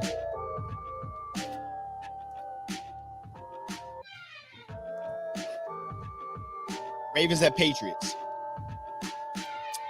To using your analogy, what you used last week, based off that loss and how they lost last week, meaning Baltimore and Miami, I think they're gonna beat the shit out of New England just today. I ain't gonna lie to you. Yeah, Lamar Jackson, and shout out, for my dear pick. Shout out to Earl for saying he was gonna go over 50 yards because he did. He went 100 yards last week, even though one of them was on that big 70-yard run. But I also said he was gonna put over 300 yards, which he did. So we both won in that case. That being the case, I see him putting up 300 and some more rush yards this week. And Matt Jones and that situation in New England right now, they just ain't got that offense ain't doing nothing. I got the Ravens, bro. Yeah, I got the Ravens. You know who Eric got, and I got the same. Clean sweep. Lamar will be another week. Lamar will be like, give me my money, please. Thank you. Bengals at Jets. You doing it 2 weeks in a row, Earl? They're gonna get the Jets gonna get the Bengals some work, but the Bengals again, because of the nature the Bengals lost last week, so I'm gonna get the Bengals this one. All right. And Chase is gonna have 100. Somebody picked him. I got the Jets, bro. Oh shoot! I got the Jets, man. Oh, now you want to pick the Jets? Get the hell out of here, bro. Now that I don't know what the blocking assignments are in Cincinnati, but the Jets gonna get after Joe Burrow, and he's holding the ball too long, man. Like he's and holding. The Bengals are gonna get after Joe Flacco, bro. He can't move, man. Look, man. But you go ahead and keep that one. Hey, I guarantee Gary Malik with him. Yep. Yeah, that's all right. I guarantee you will have a negative. You have under 500, bro. Hey, I feel you, Shawn. I wasn't thinking the same way. I'm going with the Bengals. Eric going with the Bengals too. Raiders at Titans. I think Josh McDaniels should have just stayed in New England. Because 2 weeks in, I'm not liking what I'm seeing. I don't know if it's Carr or if it's Josh McDaniel, and he just ain't it for them right now. But it looks like more the same. And off that, I'm going with the Titans. Because everybody ain't freaking Belichick. That's why I'm going with the Raiders, man. Titans are just ass. Eric and I are both going with the Raiders.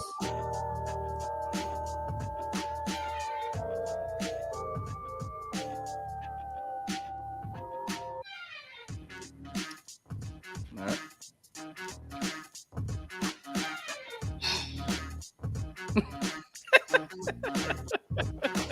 Come on, man. I was on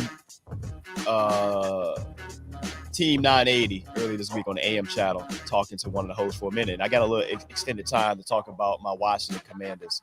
You should cut the music on this one. This is important. And a thing came up, and they were right now. They're trying to blame a lot. They're trying to see the linebacker Jamin Davis is the problem, or is it Jack Del Rio? And I even tweeted out what I said. And I said to them, and I said the issue in Washington, and I had a lot of people hit me up and agree with it, is Jack Del Rio, and by extension, it's Ron Rivera. These former Alabama first-round players, John Allen, Deron Payne, Montez Sweat, who came from, I believe, Mississippi State, first-rounder. You got guys like Fuller, who played well in Kansas City, William Jackson, who was a great cornerback playing in Cincinnati, and you can even go back to Josh Norman, those guys when he came from Carolina. These guys ain't forget how to play defense all of a sudden. It's the goddamn coaching in Washington. Because everybody who seems to come to Washington who does well outside of that plays horrible when they come here. Or they come here, they don't do well, and then they go to another squad, i.e. Antonio Pierce, Earl and Dave, who went from Washington to New York, or Preston Smith, who's the linebacker who went from Washington went to Green Bay, and he becomes a Pro Bowler. It's the coaching. That being said, I'm going with Philly because they about to run. Wow. They about to run roughshod over Washington today, bro. Damn, you ain't got no faith in your squad, dog. None. I have no faith in the coaches. I think the offense is going to try to put out there, but that offense got blanked by Detroit last week in the first half. And you're going against the number one offense in the league, and yeah, it's going to be a problem. Yeah, Eric and I both feel the same way that Gary is. Yeah. I'm going with the Eagles, even though I can't stand the Eagles, but I'm going with the Eagles. Yeah, I feel playing good football right now. Ain't got nothing to do with fandom, man. It's a reality. Yeah. They killing me. They killing me right now. Unfortunately. Yeah, Killing me small. they killing me, bro. Jags at Chargers. Can I go first on this one? Yeah, go ahead. My upset pick of the week will be the Jags beating the Chargers. I agree. We're together because I'm going with Jacksonville. Because what's Damn, you messing up my upset. My He bad. ain't playing, right? He may play, but if he plays, he might be done for the year. Yeah, I'm just gonna put that out there to the Chargers. I'm going with Sunshine. Yeah. He still look. I thought he was getting close to sundown, but Sunshine's still there, man. Eric Nah, is going with the I Chargers. mean, he was hooping though. So I ain't nothing against him. And maybe it was that first week jitters. But and shout out to Doug Peterson, bro.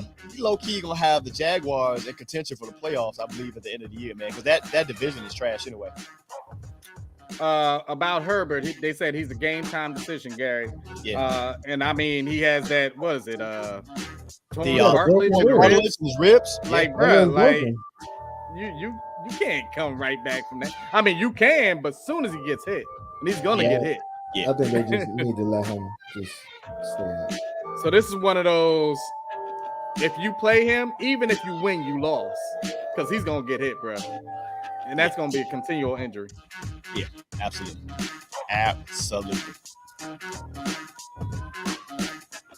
Rams at Cardinals. Playing in. I don't know what to make of this game, bro. I really don't. I'm just gonna go with the Rams. I'm going with the Rams. Eric's going with the Rams. Rams. I'll just say Cliff Kingsbury. Go back to what Dave said earlier this year. Yeah, that pressure cooker got to be heating up, man. Because your quarterback bailed you out last week. The fact that you didn't even have a play called for the 2-point conversion is some. I can't even explain it. Like, bro, do better. Hey, right there. Just because everybody said the Rams. Let me just go through this real quick. Bengals overrated because they didn't address that offensive line. Right. Titans. No, they actually did though. They did, but they addressed it the right way. That was horrible. Yeah, I thought they it sat on paper. I thought he's holding the ball too long though, and they're but just watch for a second. Titans overrated because you're living off the pass, and you got rid of your two receivers year after year. Right. So dumb. So that was dumb. I already put out there that Green Bay was overhyped. going into the season. Sorry, What other Malik. teams out there? Oh, the Colts. I mean, shoot, the last 2-3 years they were supposed to be the Super Super Bowl Bowl contenders. contender in the AFC. Quarterbacks matter. Yeah. Very overrated. There's a lot of overrated teams in this league right now. Right. I mean, Dallas is always going to be that way because they always think that they're going to win the Super Bowl every year. Every That's year. mainly towards the fanhood, though. Yeah. So had to sound like Stephen A. right there. Right. I don't hate y'all. I just hate the fans. Nah, I hate y'all. I really do. With all my heart, I do. Mhm. All right, keep it going. Falcons at Seahawks. Now this one gonna be tough. They playing in Seattle. I got Falcons, man. I got Falcons. Eric has the Falcons also. I have the Seahawks because I believe in the 12th man. I think that 12th man is going to be big also, Earl. And that's why I picked The the Falcons. Seahawks. Now, Oh, I was going to okay. do it this time. I picked the Okay. Seahawks. Okay. Geno Mania. Yeah. Geno. I don't believe in Geno, but I believe in the 12th man. Packers at Buccaneers. Yeah. Even with the suspension, I go with the Bucks. I go with the Bucks also. Who's Eric's the other going with the Packers. Who's the other receivers? in They Tampa got Bay? Godwin. Godwin. No. That's actually active because they all hurt. Godwin. Godwin's out. Godwin. No, he's not. Is he? He Yes, played he the is. last game. Chris Godwin? He played this whole season, bro. You might want to check that. I thought No, Chris you Godwin need to was. check. You need to check. I bet all the time. He played this whole season, bro. Is he been effective? I ain't saying he's been effective, but he's been playing. I would have sworn that he was out this week, Okay, check. Go ahead and pick the Packers. and he got that defense in Tampa Bay is just like that. I got Tampa Bay. Man, you said all that to say that. Man, roll your behind on that here. But I'm serious. Like Chris Godwin, I thought he was out, Earl. I thought he was out. I thought the only receiver they had was Mike Evans. Yeah, he's been playing. I think he's going to be fine, Godwin wise, but I think Fournette's going to run crazy. Yes, I think this will be a big fantasy day, running and catching for Leonard Fournette. I see you, Malik. Malik went with the Packers. Yep. At least you're a real fan, unlike Shawn. Look, I just say, look, owner, not fan. That's where he went with it. Yeah, I'm saying. Oh no, hey Shawn, you right. Godwin ruled out. Huh.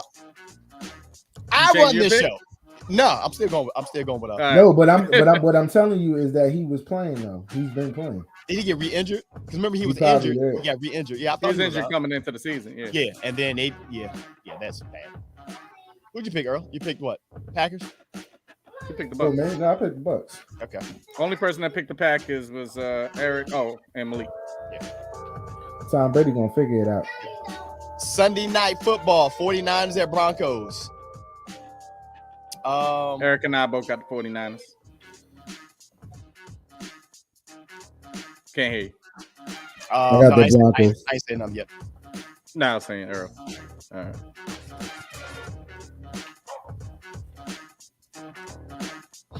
Remember, Garoppolo is quarterback. Just Yeah, he is. But I got Jimmy the is- Broncos. Jimmy is Jimmy. I'm betting on I got black. You feel me? I'm betting on black.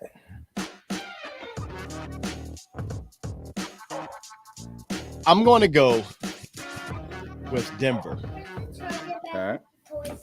Denver, their head coach Hackett actually brought in a consultant or something like that to help him manage the actual team. I think he's a little in over his head, man. If they lose this game, though, I think Daniel Hackett will be the one that we're talking about. It may be a mid-season firing. You just said every reason not to pick the Broncos. I'm picking the Broncos because they should win this game, and they're playing a mile high. He brought in a consultant because he don't know what he's doing and he in over his head. And that's why I'm picking them because, like, he needs this game. But if they lose, though, I'm just saying I'll say if they lose this game, I think they may end up making a coaching change because all that money they paid for Russ to get out there for this season to go sideways, and they supposed to be a quote unquote Super Bowl contender. Yeah, you can see a midseason change. Four-star Jimmy. Come on, give it to me. Yo, tell me how crazy it was for them to get him to restructure his contract, and now they get him for the cheap. That's crazy. All right, that's over with. Let's go. Cowboys at Giants.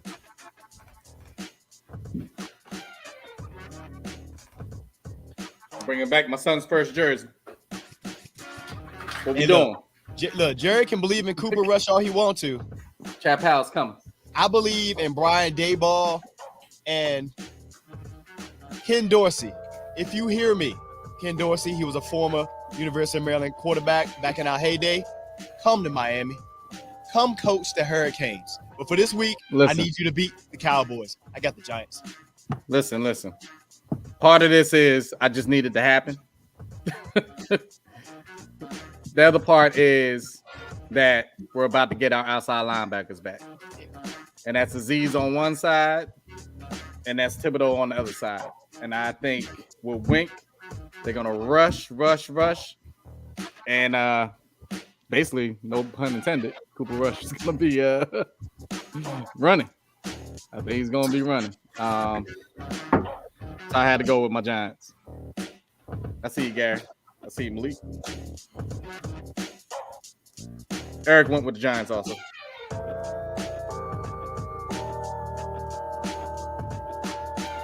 Y'all done? Yeah. Yep. First of all, put some respect on Big Blue. And let me tell you something.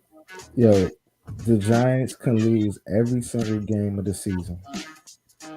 But I need them to beat these bitch-ass Cowboys.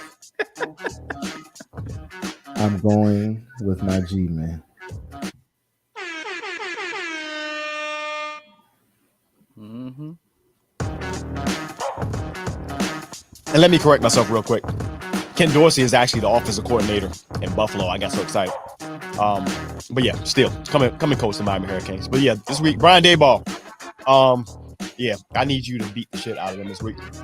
Kill all this noise about Dallas and Cooper Rush.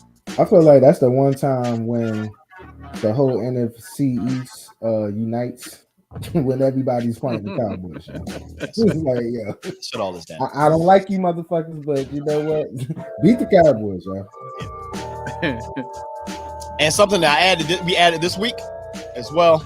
And this because we missed the Thursday night game. So we're going to put our pick in for the Thursday night game going to week 4. Dolphins at Bengals. I got the Dolphins. Eric has the Dolphins. Yeah. So this is another game. Depending on how they look this week, if Cincinnati loses this week and they turn around, it's a short week, and end up getting their doors blown off in week 4, you may be looking at another coaching change, bro.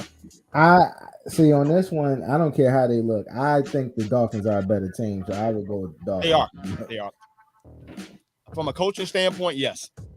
From a coaching standpoint, they are absolutely. So Thursday night though, I got the Dolphins winning that game though.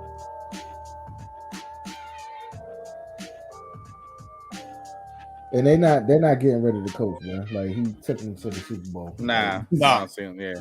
Here's the thing. All right, hold on. They won. If you go back and look at those games, that wasn't coaching. That was Joe Burrow.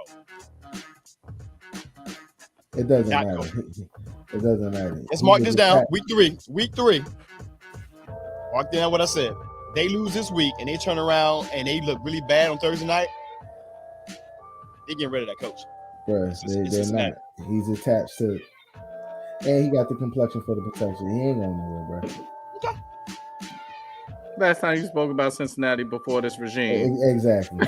Was Icky Woods and the Icky Shuffle. Exactly. The reason you're speaking about. I was going to say, was that the last time that they went to the when last time they went to the Super Bowl? I mean, last time you spoke about it. 89. Was that the Yeah, year that last my night- man got so drugged up that he forgot? Austin Palmer and Ocho Cinco. Last time we talked about him, but yeah. Oh yeah. My bad. Yeah. But Forget last time about he all was Super that. Bowl was '89. Was that was Boomer, right? Yeah, Boomer Esiason. Yep. Yeah. But look, the reason you're talking about Cincinnati is not because Yeah, I of the forgot coach. all about the Ocho. It's because of Joe Burrow, and I'm gonna tell you why. Because the fact is, remember his first season, he was getting sacked then because he ended up getting taken out by Chase Young during the Washington game. And now you're looking at last year getting beat up. This year he's getting beat up. If they lose 4 games in a row, like Gary is saying that portion there, they can't lose 4 in a row, bro. I'll tell you now. They do. They're gonna make a coaching change. You can book that. Hey, look. Hey, we can look. I got 20 right now. All right, if they lose, all right, time out. If they lose 4 in a row, they lose 4 in a row, there will be a coaching coaching change in Cincinnati this season. By what week? Week 5? Maybe during the bye week. Doing that bye week. No. You just said that they lose 4 in a row. They lose 4 in a row. They start 0-4. I don't know when that bye week is, but they lose 4. Don't nobody bye week start that early. That's what I'm saying. Like, sometimes be weird, but there will be a coaching change in Cincinnati. By the bye week, especially if they're out of playoff contention. See, the bet is contingent on after the 4 weeks, is what I'm saying. You just said you just I'm said going on the fact that you said Bengals bye week is week 10. Week 10. Okay. You were saying that they not because he's attached to the quarterback. He's not. No. But I'm going off of what you said. You said if they lose 4 in a row, there'll be a coaching change. This season. By the bye week. This season, yes. I'm not putting that money on that bet, even though I still agree that there will not be a coaching change. But okay, let me come in then. Can I? Yeah, go ahead. All right, yeah. If they go 0-4, you're saying that there's going to be a coaching change this season? Yeah, mid season. Yeah, I'll take that bet. And if it happens, when it happens, it'll happen by the bye week. Because by then they'll more likely they'll be out of playoff position. I think there's no way that they're all right. fired. So then within the season. You know what? I'll get on that one too. Man. All right, but it only kicks in if they go 0-4. Yeah. Right. Yep. To be continued. All right, and of course, that's all our picks for this week. But let's go ahead and see what Madden says, man. This is the Madden generated season that we have going on, of course. How they do last week? I'm trying to think. Last week they did. I meant to bring the results up. They did pretty damn well. I'll bring it up. Okay. Get this comment in real quick. Let me see. Here it says. Right. Right. Yeah. Yeah. It'll be tough sledding, bro. So this week, let's see what Madden picks. So this week, this is what Madden got. So this is a Thursday night game, and Madden has been on it, bro. Like, I generate this game before the Thursday night game, and so far they've gotten all of the Thursday night games right. So Cleveland won Thursday night. Mm-hmm. You have New Orleans beating Carolina. Yeah, loving them Texans. Houston over. Madden loves Houston for some reason. So they got Houston. Indy over KC. Yeah, that's interesting. You got Buffalo over Buffalo over Miami, Minnesota over Detroit, Baltimore over New England. This I know this some bullshit. They got Cincinnati over the Jets. Right. You got the Vegas over Tennessee, Washington over Philly, Jacksonville over the Chargers, Rams over Cardinals, Atlanta over Seattle, Green Bay over Tampa, Denver over San Francisco, and then they got Dallas over the Giants. Take this shit down. Take this shit down. Oh my God, man! They got our linebackers playing. I know Aziz is definitely playing. I think he's playing it. I don't put. I'm saying in the game. Oh, in the game. We were in to look to see. I didn't put the score portion there because I wanted it so you can see it. It was quicker to break it down this way. But the winning aspect. So yeah, the score. Yeah. I mean, shoot. In real life, if we ain't got those linebackers, it is gonna be a struggle. Yeah, it's no, I ain't gonna say all that. I'm gonna say it's gonna be a struggle. I was mainly picking the Giants because of Aziz and Thibodeau. No, I'm not. I'm different. I wasn't picking them because of that. I think they just a better team. All right, so 2 weeks in, I think we've seen enough, in my opinion, to know what teams are what. Correct me if I'm wrong. So one thing we hadn't started the season off because a lot of people were still in preseason mode. So Let's call it. And I can pull it up. Your Super Bowl picks.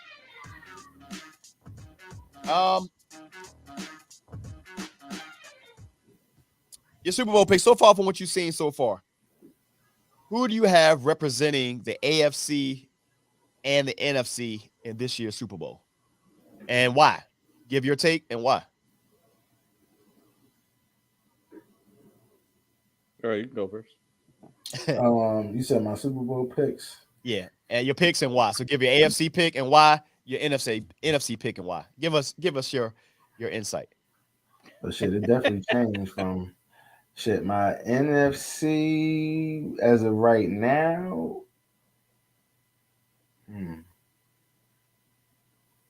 It is fluid, Eric.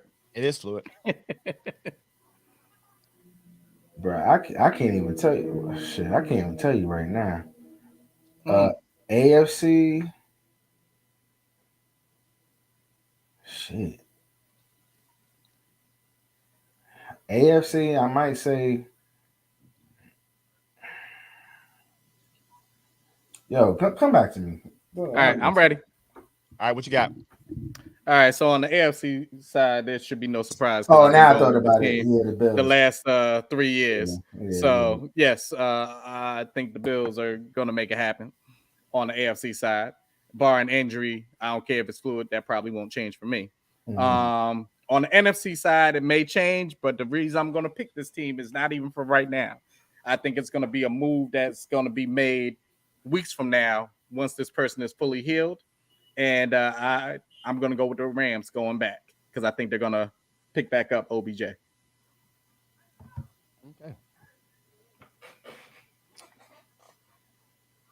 All right. Yeah. So I'm going to pick this team. And my logic is kind of like what happened with the Golden State Warriors and how they didn't win a championship for a couple of years. I know it's more years than what this team hadn't won a Super Bowl. But a lot of people saying they couldn't, another team rose, i.e. the Brooklyn Nets. Everybody they looked at the shiny new toy and they kind of discounted the Golden State Warriors is actually winning it in this case. So I'm just using that. That was just my gauge. So I'm going with Kansas City Chiefs being in the Super Bowl. They lost Tyreek Hill and a lot of people thought they were going, they're going to lose a lot. Bro, this just gave Patrick Mahomes the ability to really work the field how he should. And I know Buffalo, I think they will play Buffalo in the AFC Championship game, but I think Kansas City wins. On the NFC side, it's something about the energy around this team. And I like that OBJ aspect of it, but I think Matthew Stafford is going to be the cog in that because I think his injury is going to derail that season. True. That is true. That being the case, man, I think whoever, if someone else gets him, I think that, if Tampa Bay ends up getting him, that could put them ahead of them. But I think this team has been building to this for a while to get back. I think Philly, man, is going to be there. Thanks, Philly. I think it's going to be Philly and Kansas City. The only reason, side note, that I don't put KC there because I see it all throughout the chat is because I simply think the Bills' defense is much better than KC. Offense, they're both going to shine. I just think the Bills' defense is too strong compared to KC's. Y'all are wild disrespectful, but all right. I'm going to go. Wow, so a lot of people going with the Eagles. Okay, yeah. Interesting. So I disagree with that wholeheartedly. But my bad for disrespecting. Yeah, they sure do. My bad for disrespecting the AFC. I don't know why I was drawing the blank, but yeah, the Bills will absolutely be there. I'm sorry, the Bills are just too loaded on both sides. And I would say is if and they had the Super Bowl whisperer, Earl. Yeah, they got Bob Miller now. They do. They do. And if they stay healthy, there's going to be a problem. They already got one major injury already to Micah Hyde. Micah Hyde. Yeah, it's early. Yeah, it is. But I also feel like Michael Hyde gets off because of what that front second does. It's fluid. But then I would say on the NFC side, I'm gonna go with Tampa. I can never really count out TB12. TB12, yo. And then until he tells me otherwise, I'm not counting him out. All right. Unless he playing the Giants.